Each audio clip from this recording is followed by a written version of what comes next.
up top real quick for me, real quick.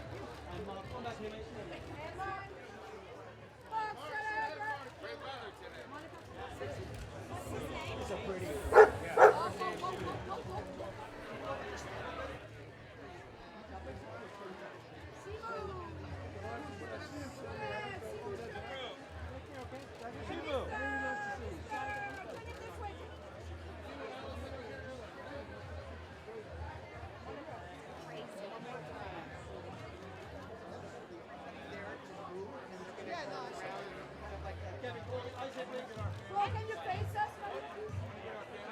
One more time right here. Sexy back, Robbie. Bring the sexy back right here. And rub right here. Oh, you know what? It's a long time coming. I mean, I found this story to be so inspiring and heartwarming that I knew audiences would love it. It was a long, hard road to get it to the screen, but to see it in this particular theater where I've seen so many movies with my wife and my kids. I mean, this is like a 4-day, 5-day-a-week thing for us. So it's a lot. It's a lot. But you know, to see the reaction from the audience was just amazing. As an aspiring athlete, you know, as a dad, as a guy who's an animal lover, you know, as a guy who's always wanted to and kind of modeled his life as an athlete my entire career, many things. The complicated idea of a guy who was so close to finally achieving his goal and being you got to be pretty selfish to do what he does, and then to do something so selfless and really kind of give up everything that he dreamed of his entire career just to save Arthur. It was pretty special. Phenomenal. We all knew that we were playing second fiddle to Yukai. He's a star, but to see what kind of emotional connection we had in all of those moments. I mean, she is an amazing trainer who could like really get him to do all of these different things, but to connect on an intimate level emotionally the way that we did when the real race starts for me, which is getting him to safety, getting him the help that he needs, you know, the medical attention. That was a different thing. And, you know, you can either do that or you can't. You can't fake that sort of stuff. Well, hopefully, yes. Hopefully we'll encourage lots of people to go out, adopt dogs, you know, bring more pets into their home. But I think coming to the theater and sharing such an inspiring story with each other from people from all walks of life, again, you know, I miss that. I did that, you know, for such a long time, and to be able to kind of hopefully add to that experience again and enhance that, it's a beautiful thing. Really, it's a special day for me. I got a little emotional. We brought them to our press event, and my dogs are so out of control, except the one who's mostly out of control all the time. She was the best behaved and really made a connection with you guys. I feel like it's one of those movies that based on the name, you don't know a lot about what it is, but I've seen it a few times now, and just watching it in the theater with the crowd of, you know, just like a full house, it was such an incredible feeling. I mean, you know, moments where there's not a dry eye in the audience and everyone is just absolutely completely quiet, you know, compelled by what's happening on the screen. And I think it's one of those movies, you know, it's an incredible film. It's exciting, but it's also, you know, it's about hope and friendship, and maybe the greatest friendship of all between man and dog. And I'm very excited for people to see. I adopted Chopa from the movie. She was one of the extras on set.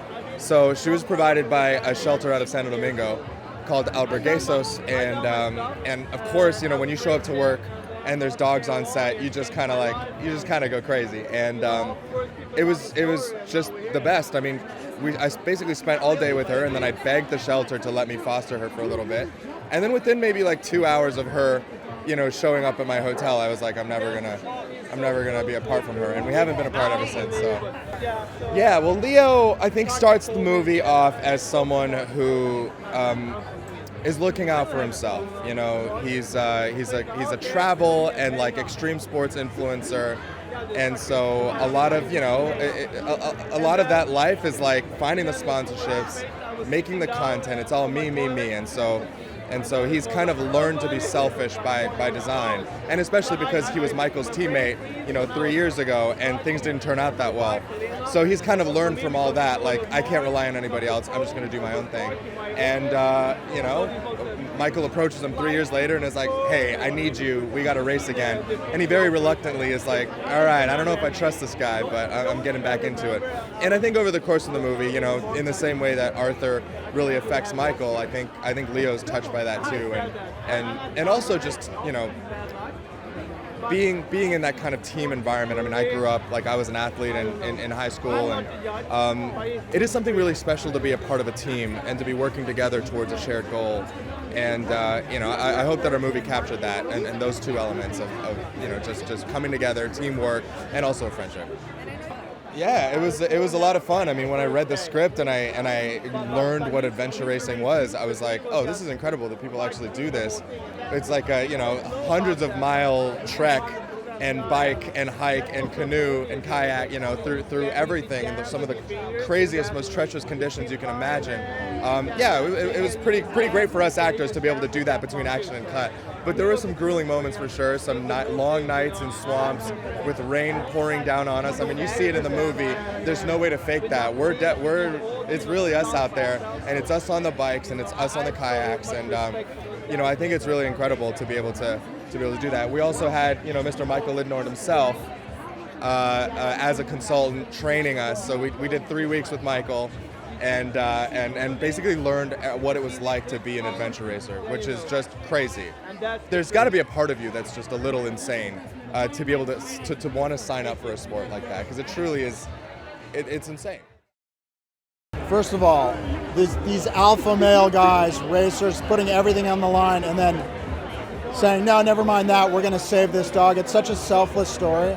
And, you know, I love the fact that, like, you can be living your life and going down this path, and then out of nowhere something comes along and changes the entire direction of your life. And that's what happened to Michael Lindnord. And, you know, and then Mark, you know, nothing to say there. He's unbelievable and perfect for it. So yeah, everyone was great. We all lived on the beach in the Dominican Republic, so we all got to bond and surf and have a good time during COVID with masks on.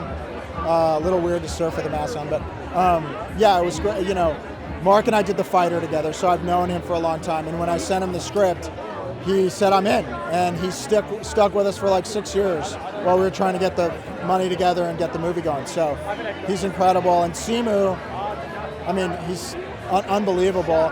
We cast him after he had finished Shang-Chi, but it hadn't come out yet. That came out, and now he's Ken, and, you know, the rest is history. I should call our stunt coordinator, Sean Graham, kept everybody safe. The stuff that we were doing was insane, though. The zip line is real. It's 100% real. They were on the zip line. I would never get on that. We were shooting in, you know, high on mountains and rivers and forests, and so it was hard just getting the equipment in and out, because we're trucking in generators and trailers and camera equipment and, you know, craft services and catering into, like, up that mountain, up to the top, and you're like, what? Yeah, but it was not easy. I hope they leave feeling that animals are as important as people, and that, you know, that connection is not only real, but to be valued at the same level as, you know, a human connection, and that we should treat animals differently if we can and help them. That's what I hope. Wow, it's really, you can hear the dogs excited as well. It's really exciting because I think it is emotional, and it's a true story. I mean, we didn't really make it up, and we had the writer and the participant of the original story with us throughout the whole time. I think Mikael, I think he's very pleased with the film. And as you say, it's emotional. I don't want people to sort of find it too easy to watch. I don't want them to know the end. What happens to the dog, we'll see. Go and see the movie. It dealt with a character played by Mark Wahlberg, who was he certainly wasn't, you know, he was a good guy, but he was obsessive. He was angry with himself. He felt like he was a failure. And, you know, like all true sports, you're not racing other people, you're racing yourself. And I think that's what Mark Wahlberg was very good at, and I think that's what the story was great about. And then basically there's this race, it's all about the race, and then suddenly it becomes about a relationship with an animal. Well, we got lucky with our cast, yeah, and I think they were, you know, it was very demanding on them. They had to be athletic, they had to run. You know, you can't fake that kind of stuff. And, Mark famously keeps himself in pretty good shape, so I think all the other actors are going, oh my God, how are we going to do here? But, they work really hard, and, they put a lot of physical effort into it. Well, that was very interesting because we planned the zipline scene, and then I suddenly got there on the first day and I went, my God, is Mark going to do this? Because I hadn't really discussed it with him. And he's going to say, oh no, you can fake it in front of a blue screen or whatever. But he hitched himself in and he flew himself out there and he hung there for like 40 minutes. So I'm really grateful to him for being game.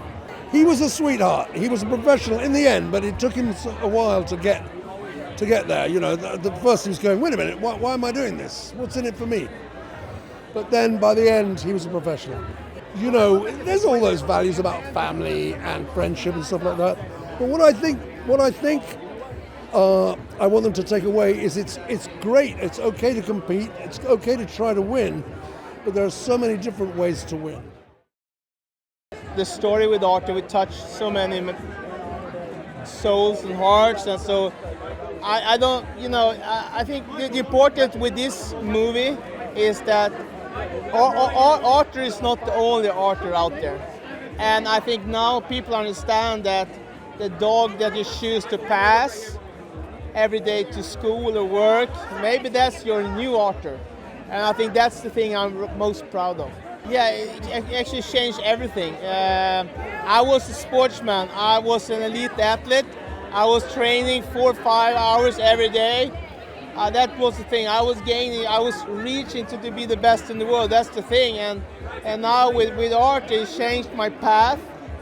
And I'm really proud of that because I dare to turn right instead of continue pushing back. So yeah, so it's and also like for my family, like we come together. We were like three persons, and then we became 5 with Arthur and Thor. Like so it's been and now for the kids to see the movie for the first time, and the thing is like you kind of play Arthur are so close to the real Arthur, so it's like it's like seeing your life once again. Mark Wahlberg is one of the best in this business. He's not only the best actor in my point of view, he's more like, he's so professional, he does all this business and everything around the thing he's doing as an actor. And when he gets attached for the movie, he never let go. Because this is not easy to do a movie. It's a roller coaster, it's up and down, so it's like I salute him, and it's a great honor that he portrayed me for sure. The first thing you will do is kiss your family or the important persons in your life. And if you want to have a movie that touches your heart, you see Arthur the King. It feels like it's been a long time coming. I know it's been long for Michael. He and I met and sat down 2017 in New York, and he told me his story. And when you hear a few of those key details, the racers showing up at the end at the airport to help get him on the airplane, every little bit of it along the way, I thought, there's a movie, and it really kind of all fell together in the screenwriting. Well, it's really challenging because it's his story, it's real, people know it, and you want to be faithful to it, but in the same time, you are trying to get what could be a 10-hour movie or a mini-series or a streaming series into movie length. So I had to make some tough choices about what could stay, what had to go, and ultimately it was the spirit of what Michael went through, what Arthur went through, what the team went through, sticking to that, figuring out how to tell that story. I think Mark was born to play Michael, and there was a moment in pre-production in the Dominican when I was there when Michael and Mark met for the first time. And within 5 minutes, they were in an ocean kayak, and I happened to be swimming in the waves, and they kayaked past me. And I yelled at them, we've been waiting 3 years for this, just to see these two guys together. Because Mark totally grabs the spirit of Michael, and he kind of lives it, and the way he looks at Arthur and gets down on the ground with him. Mark had 2 thoughts when we started shooting. I want to sleep on the street with Arthur, and I want to say goodbye to him in the airport, and I want to get down on the floor with him. And those are the two scenes that kill me every time. Yeah. The thing that I set out to do when I heard this story was, let's not make a dog movie. Let's make a sports movie. Let's make a movie that anybody can go see. Two guys can go because it's a cool sports movie. I mean, I found it on ESPN. And let's have a sports movie with a dog in it. And I thought that was a different approach than a Disney kind of movie with a digital dog, that smiles and laughs. And Yukai is amazing. And you feel in the theater every time they cut to his close-up, you just kind of feel it all kind of rise up. So I think a sports movie with a dog was kind of what I wanted to do, and I think that we got that. Right from the first time Dorothy and I heard it, it just felt so affirmational. And also I like the contrast of someone who's so selfish and has his own last shot, connecting with someone else who's totally alone, and the magic happens. So for me, that was the quest, and I feel like it was accomplished by the filmmakers. It all made sense. We're working with almost all of them again because it was a very bonded group. And Mark, I think, established once again why he's amazing, because no one's seen him do a role like this before. So very exciting and very, he and the dog had this really great connection, which was, you could see on the screen the truth come out. So very satisfying. And now we want to have a big hit. Lionsgate, let's do it. Couldn't be more excited. We already feel the electric energy, and we're just so happy to bring this experience globally, worldwide.